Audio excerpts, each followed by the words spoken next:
أعوذ بالله من الشيطان الرجيم. بسم الله الرحمن الرحيم. الحمد لله رب العالمين يا رب، والصلاة والسلام على أشرف الأنبياء والمرسلين.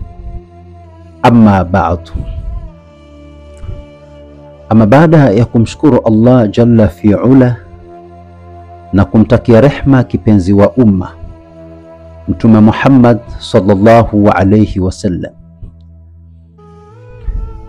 Ama ndugu zangu, katika siku hii ya leo biidhnillahil karim, hebu twende tukaanze mrorongo wa kutafsiri ndoto zenu nyinyi wenyewe. Tutakuwa kila siku tunatafsiri ndoto 3 na tutakuwa tunarusha vipindi, lakini ndoto za watu walioota bila kuwataja majina yao. Hivyo tutakuwa tunatafsiri alhamdulillah, tutakuwa tunatafsiri ndoto 3 za watu walioota ndoto zao, lakini bila kutaja majina yao, ni kina nani waliotutumia ndoto hizi. Hivyo basi leo tuna ndoto ya dada yetu kutoka katika nchi ya Oman, ambapo yeye ametupa ndoto yake. Tutaitafsiri ili iwe ni somo kwa sisi ambao tunafuatilia tafsiri za ndoto. Maana yake kutafsiri ndoto hizi ni kutoa darsa juu ya wale ambao watakuwa wameota ndoto kama hizi, na wao watakuwa wamekwishapata tafsiri ya ndoto yao moja kwa moja. Ndio sababu ya kutafsiri ndoto kwa kutumia video kama hizi za kimafunzo. Aliyoota ndoto kaleta ndoto za ajabu kidogo, lakini tutazitafsiri ndoto hizi zote kwa pamoja, ila naomba ni ndoto za siku moja. Tunachokipinga ni kwamba mtu analeta ndoto ya leo, ya jana, ya juzi, ya miaka 2 iliyopita. Ndoto ni ya siku moja tu ndio unaruhusiwa kutuletea, tena kwa utaratibu maalumu ambao tutakaokuwa tumekupangia. Tunao utaratibu maalumu wa wewe kutupa ndoto yako, ambao tutakuelekeza ni utaratibu gani unatakiwa ufuate ili tuweze kukutafsiria ndoto zako. Huyu ndugu yetu, dada yetu, katika siku hii ya leo tunamhifadhi kwa jina, lakini anapatikana katika nchi ya Oman. Anasema, ustadhi, nimeota kuna mtu kanipigia simu, ila simjui. Kaniambia kuna pesa kanitumia, yani 30,000 katika simu yangu, niende nikazitoe. Sasa basi naenda kutoa, niko na wenzangu. Kufika pale dukani nikakutana na mtu ninayemjua ameshatoa hela, na yeye, yani huyu mtu ninamjua, naye katoka kutoa pesa zake. Kwa hiyo wakati anaenda kutoa pesa zake akakutana na mtu mwingine naye ametoka kutoa pesa zake. Anasema basi mimi nikamsalimia yule mtu, akafurahi aliponiona, akaniambia kumbe ni wewe. Basi akatazama zile hela alizotoa yeye, akanipa $2. Akanipa $2, ila hiyo $2 alionipa imechakaa pembeni, yani $2 yenye karatasi moja, lakini imechakaa kwa pembeni kama vile imechanika. Nikafurahi baada ya kupewa pesa ile, kisha nikawaacha wale wenzangu, nikakimbia hadi nje uwanjani, nikaenda kusujudu nikiwa na furaha tele kabisa. Nilipoinuka nikanyanyua mikono juu, nikaomba Mwenyezi Mungu, nikaomba Mungu kwa kumshukuru. Baada ya hapo nikainuka kuelekea kule waliko wenzangu, ndipo baada kule waliko wenzangu, ndipo baada ya hatua 2 tu nikaona hela nyingine chini. Nikaona hela nyingine chini, chini ya nje, nayo yani nje chini kaokota pesa, ila sijajua ni pesa ya nchi gani, yani haieleweki ni pesa ya nchi gani. Lakini pesa hii ilikuwa ikitaka kufanana na pesa ya Oman, anaifananisha na pesa ya Omani, ila haina maandishi ya Kiarabu, imeandikwa kwa Kirumi, sijui Kiingereza. Anasema sijui Kiingereza, hivyo sijaelewa kwa kweli. Ila kumbuka hiyo ni mara ya 3 niliyorushiwa katika simu, niliyogaiwa na niliyookota, zote zimekuja kwa wakati mmoja. Haya, niambie hii ndoto ina maana gani? Samahani, naomba unisaidie. Na baada ya kunitafsiri ya ndoto yangu kwa kulingana na urefu wa ndoto hii, bila ya shaka nami nitakupatia sadaka yangu, nisikusumbue bure ustadhi. Siku hizi unamtesa mtu, unampa shida akokotoe vitabu, alafu unamwambia asante, haipendezi. Inshallah nitafsirie nami nikutumie sadaka yangu. Wassalamu alaikum wa rahmatullahi wa barakatuh. Mwisho wa kunukuu. Hivyo ndivyo alivyoandika dada yetu hapa kutoka katika jiji la Oman. Mimi binafsi nimeamua sasa kukokotoa ndoto yake, nikachukua vitabu vyangu vya Tafsirul Ahlami za Ibn Sirrin. Haswa kitabu ninachotumia ni kitabu cha Tafsirul Ahlam ya Ibn Sirrin. Nimechukua vitabu, kweli ndoto ni ndefu na ina njia nyingi, hivyo nimetumia muda mrefu katika kuipangilia katika hichi nilichokuwa nimekiandika hapa, ili nipate kuitoa maelekezo vizuri kwa kuisoma. Basi nami nikamjibu dada yule kwa kumwandikia tafsiri ya ndoto yake na kadhalika. Baada ya hapo, baada ya kumwandikia tafsiri ya ndoto, nilichokifanya nikaamua kuitafsiri kwa yani nimeitafsiri, nimeiandika yote. Kwa hiyo nikaamua sasa niilete na huku kwa ajili ya mafunzo, na sisi pia tupate kujifunza jambo hapa. Haya, moja kwa moja tunakwenda kitabu ambacho tunachokitumia tafsiri ya ndoto hii ni Tafsirul Ahlam cha Ibn Sirrin, ambapo ndoto hii tutaanza na tafsiri ya matukio moja baada ya lingine.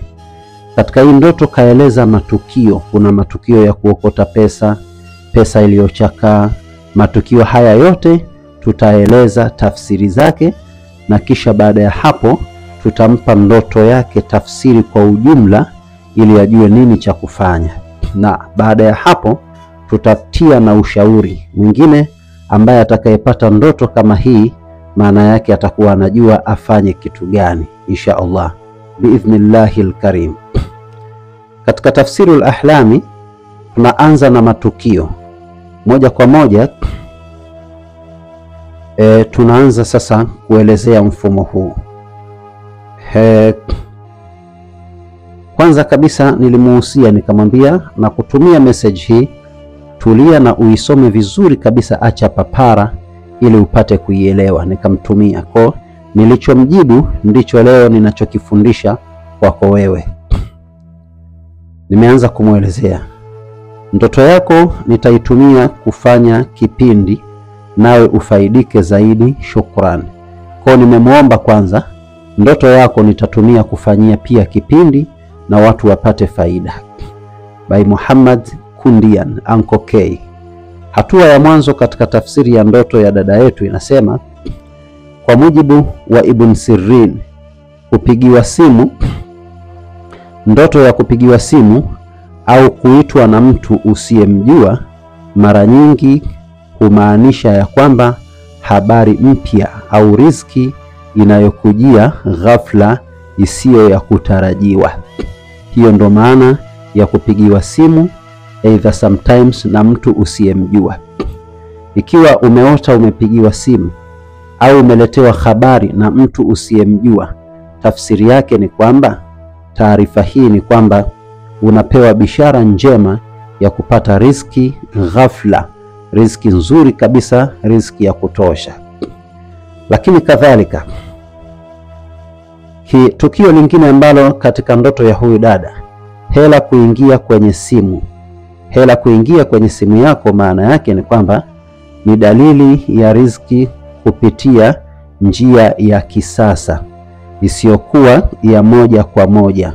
Mfano tumeweka mshahara au msaada ama biashara au fursa. Anaweza dada huyu akapewa mshahara kwa njia za kisasa, ama akapata fursa, ama akapata msaada kwa njia za kisasa. Hii ndio maana ya hichi tukio la pili. Tukio la tatu, kutoa hela na wenzake. Alipokuwa anakwenda na wenzake kwa ajili ya kutoa pesa. Alipokuwa anakwenda na wenzake kutoa pesa kwa watoa pesa, maana yake kuandamana na wenzake kuenda kutoa hela, mara nyingi ni ishara ya kuwa riziki hii inahusiana na jamii. Riziki hii inahusiana na jamii au watu walio karibu na wewe. Watu walio karibu na wewe. Inaweza kuwa ni nafasi, au inaweza kuwa nafasi au baraka unayopata na pia wengine wakafaidika kwayo. Hii ndio tafsiri inayofuata vile vile. Naomba twende katika tafsiri nyingine. Tunasema kwamba kukutana na mtu unayemjua, amepata hela. Huyu mtu ametoka kutoa pesa. Tafsiri yake anasema kukutana na rafiki unayemjua akiwa tayari amepata pesa. Tafsiri yake ni ishara ya ushindani wa kimaisha, au pia inaweza kumaanisha mshikamano na kufurahi kwa baraka za wengine. Kwa hiyo ndio tafsiri yake inayofuata. Lakini akikupa dola 2, amepewa dola 2 zilizochakaa. Ibn Sirin anasema pesa zilizochakaa au zilizopasuka zinaweza kumaanisha riziki yake huyu dada itakuwa na changamoto kidogo, au jambo linalokuja likiwa lina upungufu fulani. Yani jambo linalomjia litakuwa na upungufu fulani, lakini bado ni kheri kwa sababu ulipewa kwa mkono wa furaha na umepewa pesa. Hiyo ni hatua nyingine tena. Kingine tena, kusujudu. Ndani ya ndoto ya huyu dada pia kuna sijida ambapo alisujudu kwa furaha na kumshukuru Mungu. Hii ni sehemu yenye nguvu sana tena ya ndoto yako. Hii inamaanisha hivi, kwa mujibu wa Ibn Sirin anasema sijida katika ndoto ni dalili ya ushindi na msamaha tena wa dhambi na kupata neema kubwa. Allahumma salli wa sallim alayhi. Kupata neema kubwa. Kuinua mikono. Tafsiri ya kuinua mikono katika ndoto ya huyu dada, aliinua mikono na kumshukuru Mungu. Kuinua mikono ni ishara ya kupokelewa kwa dua zako na kufungukiwa kwa riziki zako za halali. Kwa dada huyu dua zake zote alizozifanya ni kwamba zimepokelewa. Ishara hiyo amepewa na riziki zake zimefunguka na zitaendelea kufunguka. Kwa hiyo ajipe moyo, muda sio mwingi anaweza akaanza kufurahia matunda ya dua zake. Allahu akbar.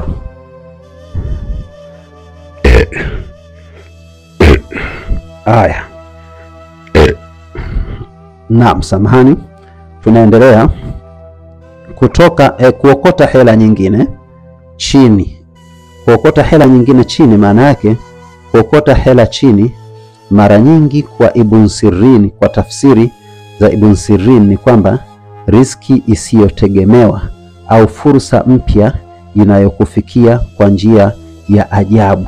Kwa dada huyu atapata riziki kwa ghafla au fursa kwa njia za ajabu.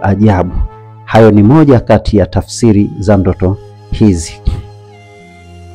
Jambo lingine tena, kwa kuwa hela uliiona haikuwa ya Kiarabu bali ya maandishi ya Kirumi, manake tafsiri yake ni kwamba fursa hii inaweza kuhusiana na mambo ya kigeni. Fursa ambayo itakayomjia huyu dada itakuwa ni fursa yenye tabia za kigeni. Utapata fursa nchi za kigeni au kupata wageni wanaotoka nchi ambao sio ya kwako. Mfano, biashara ya kimataifa, aidha msaada kutoka mbali katika nchi za mbali za kigeni, au jambo lisilo la asili yako la kila siku. Inaweza ikatokea hali kama hiyo. Pia vile vile ukweli ya kwamba tunaweza kueleza ni kwamba ukweli wa mambo ni kwamba hujaelewa ni neema kubwa, ila tu bado hujui namna ya kuishughulikia. Hivyo ndivyo ilivyo. Unapata neema kubwa lakini unakuwa hujui kama kuna neema imekujia. Dada yangu hapo. Tunakwenda kumalizia. Jambo la mwisho kabisa ni kwamba ndoto ya kurudi mara ya 3.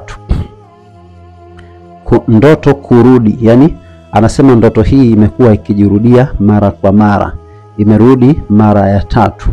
Kwa mujibu wa mufassirina ru'ya, ndoto ikiwa inajirudia mara nyingi, hii ni ishara ya uthibitisho na uhakika kwamba jambo hilo lipo karibu kutimia. Kwa hiyo jambo la dada yetu ambalo hili tunalomtafsiria lipo karibu kutimia. Sasa twende tukaeleze mukhtasari wa ndoto ya dada huyu. Mukhtasari ambao tumeuandika na kwa ajili ya kufanyia kipindi. Ndoto yako inaashiria riziki kubwa itakayopatikana na neema isiyokuwa ya kutarajiwa ambayo itakufikia kupitia njia zisizo za kawaida. Hilo ni jambo la kwanza. Jambo la pili, kuna dalili kwamba baadhi ya riziki utapata kwa njia halali na ya furaha. Lakini pia sijida inaashiria baraka, utaipata kwa baraka kubwa sana. Lakini pia kunaweza kuwepo sehemu ndogo yenye changamoto, ndio pale tulipoona dola imechakaa. Hii tafsiri yake utakuwa na kachangamoto kadogo utakachokapata. Lakini pia pesa ya kigeni, ulipata pesa ya kigeni, maana yake ni fursa mpya itakujia au msaada wa mbali ambao haujafahamu vyema bado. Yani haujui ni msaada unatoka wapi, lakini utakujia msaada kutoka katika nchi za kigeni, aidha kitu kama hicho. Lakini pia nasaha kwa mujibu wa Ibn Sirin na wanavyosema wanawazuoni wa tafsiri, endelea kufanya dua na endelea kufanya sana maombi ili hichi ambacho tumekutafsiria kiweze kuwa ni chenye kutimia. Dua gani utakaifanya wewe ambaye umepata ndoto kama hii? Dua utakaifanya, fanya sana dua kutumia jina la Allah. Soma ya Allah, ya Allah, ya Allah. Mara ngapi? Fanya mara 313 kila siku, lakini mswalie mtume mara 111 na ufanye istighfari mara 111. Hapo basi utakaribisha ulichokiota kiweze kutimia kwa haraka na mambo yapate kwenda vizuri na usipate husda na majanga. Inshallah kufikia hapo tumemaliza tafsiri ya ndoto ya dada yetu. Mwisho kabisa nataka nikuombeni, yoyote ambaye anataka kutafsiriwa ndoto, basi inshallah utatafsiriwa ndoto moja tu. Utatutumia katika namba zetu za simu hizo unazoziona, lakini pia usiache kutoa sadaka ya kutafsiriwa ndoto yako. Hili ni jambo la kheri. Usipende kufanyiwa vitu bure bure. Kufasiri ndoto kuna tabu sana, kuna shida sana na kuna dhiki sana. Inshallah ukifasiriwa ndoto, basi wajibu wako pia na wewe ufanya chochote kile cha sadaka. Na sadaka at least usikose kuanzia shilingi 5,000. Ukipenda kutoa shilingi 10,000, 20,000, Zaidi ya hapo haina neno, lakini kuanzia shilingi 5,000 hii itakuwa ni bora. Lakini pia tusipate mrorongo wa mandoto mengi kwa siku, mtu akatutumia ndoto 20, 30, tutakuwa hatuna uwezo wa kuzitafsiri. Kwa siku tutakuwa tunatafsiri ndoto 3 peke yake. Baada ya hapo zingine tutatafsiri kesho tena, na kila ndoto tutakayekuwa tunaitafsiri, zingine tutakuwa tunazisoma kwa kuwaficha walioziota, lakini pia zingine hatutaweza kuwafundisha watu. Ambazo tutakazoona zinafaa kwa mafundisho tutazileta hapa kwa ajili ya kuleta mafundisho. Kufikia hapo, wassalamu alaikum wa rahmatullahi wa barakatuhu.